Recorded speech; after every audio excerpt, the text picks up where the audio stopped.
Lockdown से पहले गीता के घर का नजारा कुछ ऐसा था कि रोहन ऑफिस जाता था और शिविन स्कूल। जिनके घर से जाने के बाद गीता काम खत्म करके बाकी समय आराम करती थी। लेकिन लॉकडाउन के बाद ऑफिस और स्कूल घर में ही खुल गए और इससे गीता का हाल वो तो आपको देखने में ही मजा आएगा। शिविन, ओ शिविन, महाराज उठने के लिए क्या 21 तोपों की सलामी लेंगे? अरे बिस्तर से बाहर निकल, ऑनलाइन क्लास स्टार्ट होने वाली है। अरे तुम भी हद करती हो, स्पीकर की तरह चिल्लाने की क्या जरूरत है? दिख नहीं रहा मेरी कॉन्फ्रेंस चल रही है।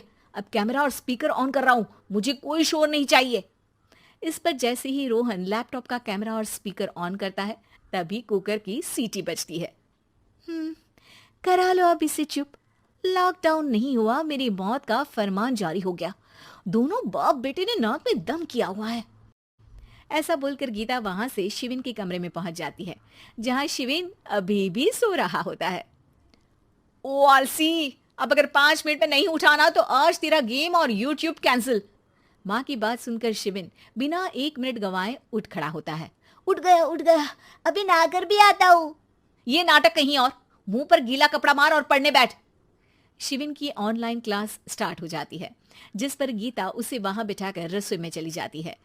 थोड़ी देर में उसे कमरे से कुछ आवाज सुनाई देती है, जिसे सुनकर वो कमरे में वापस आती है। हाय राम, तुझे क्लास अटेंड करने के लिए बोला था, कैमरा ऑफ करके बिस्तर पर नाचने के लिए नहीं बोला था।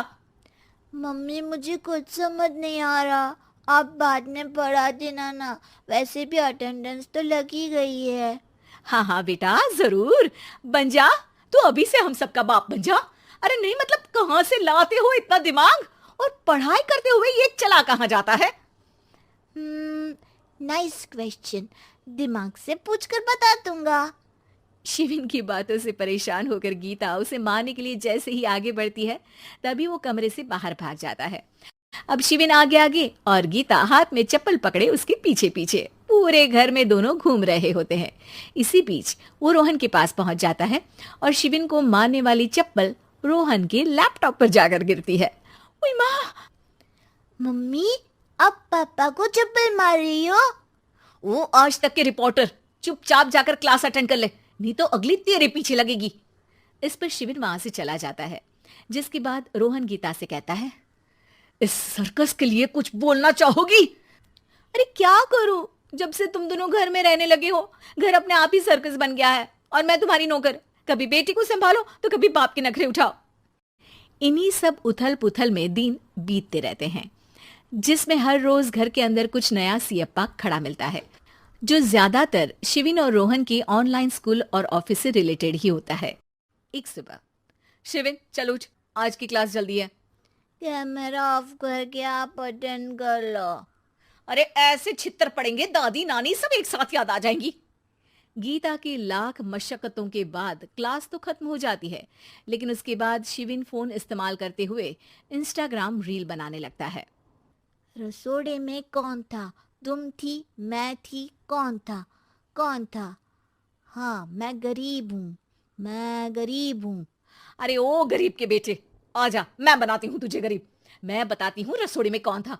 पढ़ाई करने बोलो तो इनकी माँ मर जाती है और ये पागलपंतियां जितनी मर्जी करा लो। गीता शिविन को डांट रही होती है, तभी रोहन बीच में बोल पड़ता है, अरे बच्चा ही तो है, इतना गुस्सा क्यों कर रही हो? बेटे का साथ देने की इसी एक कोशिश में अब शिविन के साथ साथ रोहन भी गीता के गुस्से की सूली पर चढ़ जाता है। अगर बेटे पर इतना ही प्यार आ रहा है तो इसे क्लास अटेंड क्यों नहीं कराते, इसका होमवर्क क्यों नहीं कराते?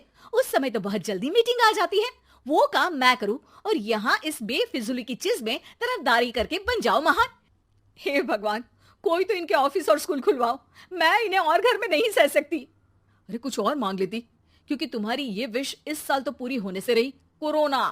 हाय नास पिटे ने जिंदगी ही बर्बाद कर दी। खाए कोई पचाए कोई, कल मुझे चुन चुन कर सबको मेरी बद्दुआ लगेगी। उन्होंने दुनिया का और इन बाप बेटे दोनों ने मेरा जीना मुश्किल कर दिया।